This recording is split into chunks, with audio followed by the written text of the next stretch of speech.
Elektriğe çamak işi zolamandı. Ocak var. Fiyatın.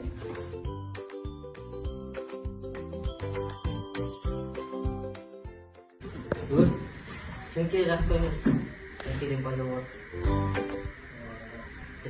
Сірке жағы өрт көрсе 101-112 номеріне хабарласады. Соны пожарниктер барып өшіреді.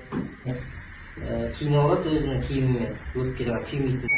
Соған шланг тартады да, сонымен жаңа пожарный киім алады өзінің киімімен, өртке жаңа күймейтін киімімен.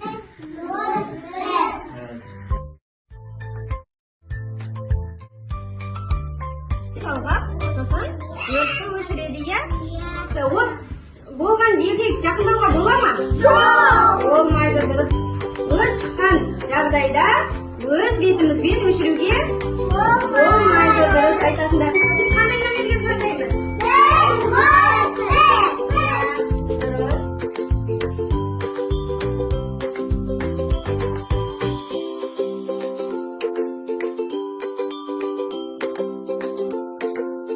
Өрт сөндіруші қайда?